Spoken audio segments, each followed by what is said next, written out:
Good morning students.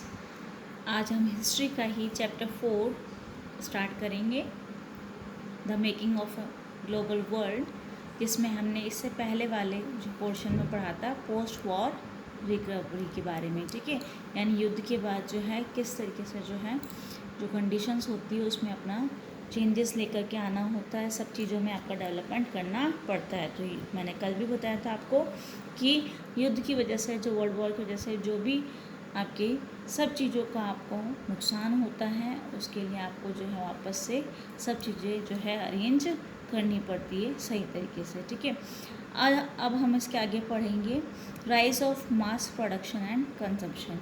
बड़ी मात्रा में जो प्रोडक्शन हुआ उसको कंज्यूम करने के लिए किस तरीके से अमेरिका ने क्या चेंजेस करे, कैसे मास प्रोडक्शन किया, बड़े पैमाने पे जो है बहुत सारी चीज़ें एक साथ जो है उसने प्रोडक्शन करवाया, बनवाया, उसके बारे में हम इसमें पढ़ेंगे।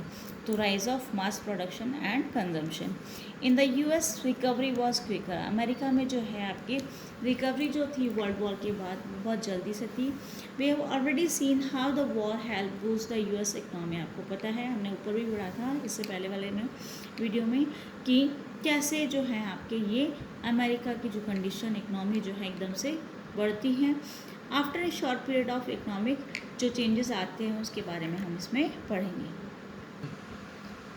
इकोनॉमिक थोड़ी सी जो ट्रबल आती है, कुछ प्रॉब्लम्स आती हैं, उसके बाद जो है वो युद्ध के बाद अमेरिका जो है इस इकनॉमी को रिज्यूम कर लेता है, उसको बढ़ा लेता है और वो ग्रोथ उसकी हो जाती है 1920s की स्टार्टिंग में। One important feature of the US economy of the 1920s was mass production. उसमें से इसकी एक विशेषता अमेरिका की इकनॉमी की जो थी, इम्पॉर्टेंट फीचर था यूएस इकनॉमी का 1920s का, कि उसने मास प्रोडक्शन स्टार्ट करा। ठीक है, मास का मतलब आप लोग जानते हैं बड़े पैमाने पे जो है सब एक साथ। ठीक है, तो मास प्रोडक्शन उसने स्टार्ट करा। The move towards mass production had begun in the late 19th century में स्टार्ट हो चुका था, और but in the 1920s it became a characteristic feature of industrial production in the US। ये 19th century की जो है स्टार्ट हो चुका था, लेकिन 1920s में जो एक मुख्य विशेषता, चीफ कैरेक्टरिस्टिक्स इसकी बन चुकी थी, फीचर बन चुका था।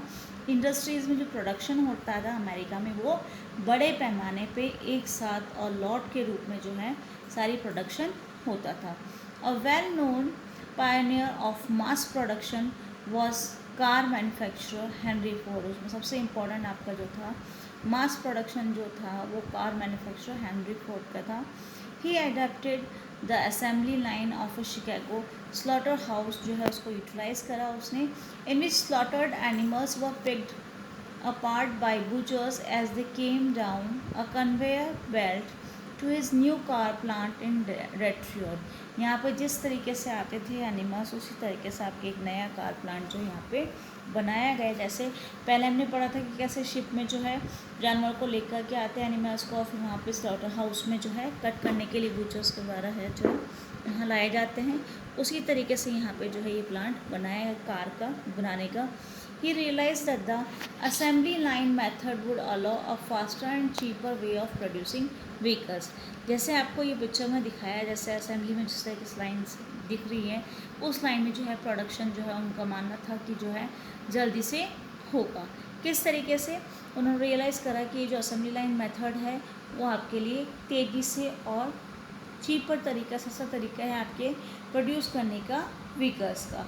The assembly line forced workers to repeat a single task mechanically and continuously. यानी एक के बाद एक प्रोसेस जो है लाइन के थ्रू चलता रहता है कंटिन्यूसली। ठीक है, सच एज जैसे कि fitting a particular part two the car. जैसे एक कार बनती है तो बहुत सारे उसमें पर्टिकुलर अलग अलग पार्ट्स होते हैं, उसको वो एक के बाद एक जो है वो जोड़ते जाते हैं। तो वही है कि उसमें कुछ जो अलग अलग पार्ट्स होते हैं उनको अलग अलग पर्टिकुलर पार्ट जो जोड़ते हुए एक कार को वो प्रोड्यूस करते हैं at a pace dictated by the conveyor belt. जैसे कि आपके जो दिया गया है स्टेप नेक्स्ट जहाँ पे कि कन्वेयर बेल्ट तक पहुँचाने के लिए। This was a way of increasing the output per worker by speeding up the pace of work. जो काम करने का उनका तरीका है उसको भी बढ़ाना है और वर्कर का जो आउटपुट है वो भी बढ़ाना है।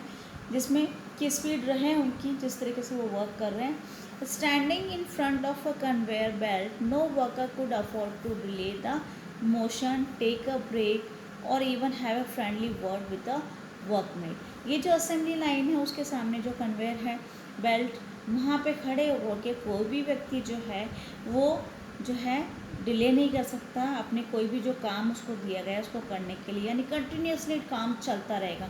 वो रेस्ट भी नहीं ले सकता, ब्रेक नहीं ले सकता उसमें, और ना ही वो जैसे लाइन में खड़े हैं वो वर्क कर रहे हैं तो किसी से जो है फ्रेंडली जो है बात कर ले या कोई भी फ्रेंडशिप वगैरह है उस तरीके से बात नहीं कर सकते।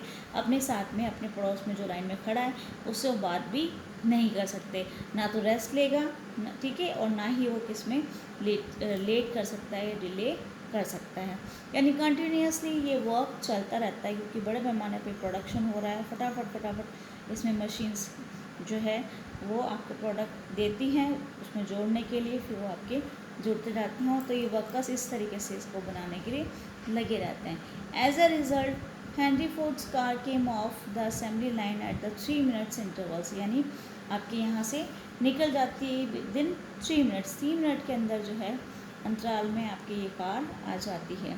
और speed much faster than the achieve by previous methods, जो पहले के मेथड्स थे उससे काफ़ी ज़्यादा जो है फास्टर, तेज़ी से जो है आपके ये बन करके आ जाती है। पहले ऐसे मेथड्स नहीं थे जिसमें इतना तेज़ी से काम होता हो। The T model Ford was the world's first mass produced car, और ये वर्ल्ड की मॉडल फोर्ड जो है टी मॉडल की जो है फोर्ड कार वो सबसे फर्स्ट थी जो मास प्रोड्यूस्ड कार थी। Clear? At first workers and the Ford factory were unable to cope with the stress of working on assembly lines in which they could not control the pace of work. वहाँ पे जिस तरीके से work होता है workers जो है यहाँ पे जो वर्किंग कंडीशंस थी असेंबली लाइन में उसके साथ वो जो है सेट नहीं हो पा रहे थे। सो दे क्विट इन लार्ज नंबर्स, इसलिए वो लोग क्या करते हैं वहाँ से बाहर चले जाते हैं उसको छोड़ करके। इन डिसेपरेशन Ford doubled the daily wage to $5 in January 1914, जो यहाँ पे जिस तरीके से जो हुआ जैसे वो छोड़ रहे थे इन सब के लिए क्या करा उन्होंने डबल कर दिया उनके वेजेस जनवरी में, ठीक है। At the same time he band trade unions from operating in his plants, और उसी समय जो है उन लोगों ने पैसे बढ़ाने के जो दैनिक उनका था उसमें पैसे ही बढ़ा दिए, और उसी समय जो है उन्होंने बैन कर दिया ट्रेड यूनियन जो होती है यहाँ वर्कर्स की उसको अभी जो है प्लांट्स में ऑपरेट करने के लिए, यानी अब कोई ट्रेड यूनियन भी काम नहीं करेगी। नेक्स्ट है आपके Henry Ford recovered the high veg bye repeatedly speeding up the production line, और हेनरी फोर्ड जो है रिकवर करा हाई वेजेस उसने और रिपीटेडली जो स्पीड जो है उसमें बढ़ी उनके प्रोडक्शन में, यानी उनकी हाई वेजेस भी दिए और उसके अलावा जो स्पीड बढ़ी उनकी प्रोडक्शन में वो और ज़्यादा बढ़ती गई। उसके लिए उन्होंने क्या करा, फोर्स करा वर्कर्स को टू वर्क एवर हार्डर, हमेशा जो है उनको और ज़्यादा मेहनत से काम करने के लिए कहा गया। So much so he would soon describe his decision to double the daily wage as the best cost cutting decision he had ever made, और जो बहुत मुश्किल उनको रहती है और उसके लिए उन्होंने जो किया है तो डिसीज़न उसके लिए जो लिया है डबल वेजेस का, उसके लिए उसको जो है ये सब चीज़ें हासिल करनी है जो कि उन्होंने पहले ऐसा कभी नहीं किया था कि वो उन्होंने वेजेस बढ़ा दिए।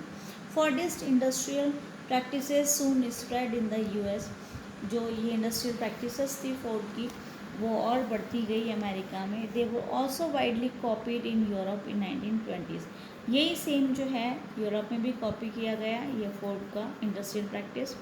Mass production lowered cost and prices of engineered goods, जो मास प्रोडक्शन हुआ उससे यानी बहुत सारी चीज़ें आपके प्रोडक्शन एक साथ हुआ तो उसकी वजह से आपके प्राइसेस जो है इसकी कॉस्ट जो है वो कम हो जाती है, और and the prices of engineered goods also, and thanks to higher wages more workers could now afford to purchase durable consumer goods such as cars.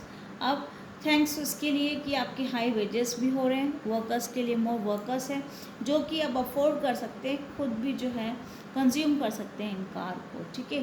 Car production in the US rose from 2 million in 1919 to more than 5 million. ये production जो इनका 1929 तक इतना बढ़ चुका था, यानी पहले 2 मिलियन था, अब ये 1929 तक आते आते 5 मिलियन हो चुका। तो इस तरीके से जो है अमेरिका का प्रोडक्शन बढ़ता गया।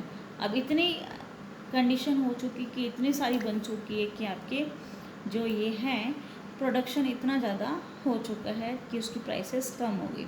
Similarly there was a spurt in the purchase of refrigerators, washing machines, radios, gramophone players, all through a system of hire purchase. आपने देखा होगा कि पहले जो है उसी तरीके से ये एक होड़ लग गई कि उनके लिए कि ये सब चीज़ें वो ख़रीदें, क्योंकि पैसा है वो सब चीज़ें, और उसी तरीके से जो इन्होंने ये सब चीज़ें ख़रीदना शुरू करा एक सिस्टम के रूप में कि कैसे वो परचेज़ करें।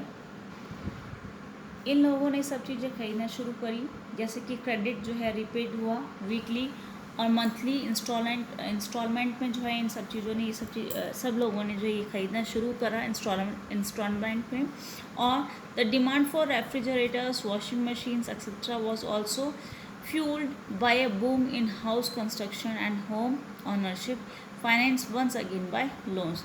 और ये सब चीज़ें जो है उसमें कम होता है कि अब ये हाउस यानी घर बनाने के लिए, और इसमें जो फाइनेंस जो है वो दोबारा से होने लगा लोन्स के through. The housing and consumer boom of the 1920s created the basis of prosperity in the US. यानी अब लोग ये सब चीज़ें खरीद रहे हैं और घर भी बना रहे हैं, उसकी वजह से ऐसा लगता है कि 1920s तक जो है बड़े पैमाने पे जो चेंजेस आए, जैसे कि प्रॉस्पर है, सब लोग जो है समृद्ध है यहाँ पे अमेरिका में, सबके पास सब कुछ है, सब चीज़ें, ठीक है। Large investments in housing and household goods seem to create a cycle of higher employment. जिस तरीके से ये इन्वेस्टमेंट हो रहा है हाउस बनाने में कि या इतने बड़े पैमाने पे वो लोग घर सबके पास है, उसको देख करके लगता है कि एक साइकिल बन रही है, किस तरीके से कि उनका सबका जो है क्या है हायर एम्प्लॉयमेंट है वहाँ पे, और इनकम भी उनको अच्छी मिल रही, तभी वो ये सब चीज़ें बना सकते हैं। राइजिंग कंजम्पशन डिमांड, और जैसे जैसे उनकी कंजम्पशन जो है, जो चीज़ उनको चाहिए कंज्यूम करने के लिए, उसकी भी डिमांड बढ़ती जा रही है, यानी पैसा है तभी डिमांड बढ़ रही है उस किसी चीज़ को कंज्यूम करने के लिए। मोर इन्वेस्टमेंट, जैसे जैसे डिमांड है तो उसके जैसे वो इन्वेस्टमेंट भी करेंगे, पैसा भी लगाएंगे, and yet more employment and incomes, कुल मिलाकर के यानी आपके एम्प्लॉयमेंट भी ज़्यादा है और इनकम भी ज़्यादा है। नेक्स्ट आपके है 1923। In 1923 the US resumes exporting capital to the rest of the world and became the largest overseas lender. अब ये लैंडर बन चुका है आपका अमेरिका, ठीक है, कैपिटल उसके पास एक्सपोर्ट कर रहे हैं वो। और US imports and capital exports also boosted European recovery and world trade and income growth over the next 6 years तक जो है ये रिकवर हो चुका था, यानी अमेरिका की जो है कंडीशन अच्छी हो चुकी थी, इकोनॉमिकल ग्रोथ होने लगी। All this however prove too good to last, end तक देखें तो इसमें सब कुछ अच्छा ही हो रहा था, सब कुछ सही था, प्रूव उन्होंने करा। By 1929 the world would be plunged into a depression such as it had never experienced before। लेकिन 1929 तक आते आते जो दोबारा से जो है बड़े डिप्रेशन में आएगा वर्ल्ड, जिसको वो एक्सपीरियंस पहले कभी ऐसा नहीं करते। क्या था ये ग्रेट डिप्रेशन, उसके बारे में हम इसमें पढ़ेंगे। द ग्रेट डिप्रेशन किस तरीके से हुआ, इस पे क्वेश्चन आता है आपके कि क्या कंडीशंस थी, ग्रेट डिप्रेशन कब हुआ, ईयर पूछा जाता है वेरी शॉर्ट में, और शॉर्ट आंसर में भी आपके ग्रेट डिप्रेशन के बारे में पूछा जाता है। The great depression began around 1929। कब स्टार्ट हुआ ये ईयर आपको लर्न करना है। The great depression began around 1929 and lasted till the mid 1930s। ठीक है, शुरू हुआ 1929 और जो है मिड 1930s तक जो है वो ख़त्म, ठीक है, वहाँ तक चला। During this period most parts of the world experience catastrophic declines in production, employment, economics, economies incomes and trade. इसमें जो है एक्सपीरियंस करा उन्होंने बहुत सारे इंपॉर्टेंट जो डिक्लाइन कमी आई प्रोडक्शन में, एम्प्लॉयमेंट जो भी है उसमें सब में कमी आ गई थी। इतनी जल्दी अमेरिका ने ग्रोथ करा, उसके बाद एकदम से जो ऑल ओवर वर्ल्ड में सब लोग जो है चेंजेस आते हैं, कमी आ जाती है एकदम से इन सब चीज़ों में। The exact timing and impact of depression varied across countries. अब सभी देशों में जो ये आपके एग्जैक्ट टाइमिंग आप जो है नहीं बता सकते कि सब जगह एक साथ ही हुआ, नहीं, सब जगह जो है अलग अलग देशों में अलग अलग टाइम पीरियड था जब ये हुआ या इस डिप्रेशन का असर हुआ, वो अलग अलग कंट्रीज़ में अलग अलग टाइम पीरियड में। बट इन जनरल, लेकिन सामान्य रूप से अगर हम देखें तो एग्रीकल्चरल रीजन्स और जो कम्युनिटीज़ हैं वो सबसे ज़्यादा जो है यहाँ पे वर्स्ट अफेक्टेड, सबसे ज़्यादा जो है बुरी तरह से अफेक्ट जो है असर इन लोगों पे पड़ा जो कि यहाँ पे थे ये लोग एग्रीकल्चरल रीजन्स में या कम्युनिटीज़ में। This was because the fall in agricultural prices was greater and more prolonged than that in the price of industrial goods। और जो इंडस्ट्रियल गुड्स थी उसकी प्राइसेस तो अच्छी, ठीक है, लेकिन जो एग्रीकल्चर प्राइसेस थी वो बिल्कुल जो है फॉल यानी गिर चुकी थी। The depression was caused by a combination of several factors. अब क्या रीजंस थे, क्या कारण थे, उसके बारे में हम पढ़ेंगे। तो बहुत सारे इसमें फैक्टर्स थे, बहुत सारे कारण थे इसके, इस डिप्रेशन के, बहुत सब चीज़ें मिलकर के एक साथ इसके लिए जिम्मेदार थी। We have already seen how fragile the post war world economy was. कितना बेकार था आपके ये पोस्ट वॉर जो है वर्ल्ड इकनॉमी, बहुत बैड कंडीशन में थी। First, agricultural over production remained a problem. जो एग्रीकल्चर फील्ड में ओवर प्रोडक्शन जो हुआ वो उनके लिए बड़ी प्रॉब्लम थी। This was made worse by falling agriculture prices. इतना सारा प्रोडक्शन था तो इसकी जो प्राइसेस है वो बिल्कुल कम हो चुकी। As prices slump and agricultural incomes decline. जैसे जैसे इनकी प्राइसेस कम हो चुकी थी तो एग्रीकल्चरल इनकम जो है वो भी कम हो गई। Farmers try to expand production and bring a larger volume of produce to the market to maintain their overall. Income को बढ़ाने के लिए वो वॉल्यूम जो है प्रोडक्शन का मार्केट में मेंटेन करने के लिए, ओवरऑल इनकम पाने के लिए जो और प्रोड्यूस करते हैं। This wasn't the glut in the market pushing down prices even further. उससे और ज़्यादा जो है आपके प्राइसेस जो है और कम हो गई। Farm produce rotted for a lack of buyers. जो फार्म प्रोड्यूस होते थे वो भी आपके सब खराबी हो रहा था क्योंकि बायर्स जो है खरीदने वाले, खरीदार कोई नहीं था। यानी एग्रीकल्चरल जो भी प्रोडक्शन था उन सबको इनकम जो चाहिए थी, उनको उसके बदले में पैसा चाहिए था, उन्होंने प्रोडक्शन तो कर लिया लेकिन उसके लिए ख़रीदार कोई नहीं था। तो इतनी मात्रा में उन्होंने प्रोडक्शन तो करा लेकिन बायर्स नहीं थे। Second, in the mid 1920s many countries finance their investments through loans from the US. बहुत सारे कंट्रीज़ ने अमेरिका से जो है ये इन्वेस्टमेंट्स करे लोन लेकर के अमेरिका से। While it was often extremely easy to raise loans in the US when the going was good। जब सही चल रहा है तब तक तो ठीक था। US overseas lenders panicked at the first sign of trouble। जैसे ही उनके प्रॉब्लम स्टार्ट हुई तो और ज़्यादा ट्रबल में आ चुके थे उनके लिए। और किस तरीके से जो है और अमेरिका में जो क्या कंडीशंस हुई कि एकदम से तो उन्होंने ग्रोथ करा और फिर वापस से क्या चेंजेस आए उसके बारे में हम कल पढ़ेंगे। तो ये रीज़न थे आपके ग्रेट डिप्रेशन के। कल हम इसी को ग्रेट डिप्रेशन के टॉपिक को ही कॉजेज़ जो हम पढ़ रहे हैं उसको आगे कंटिन्यू करेंगे।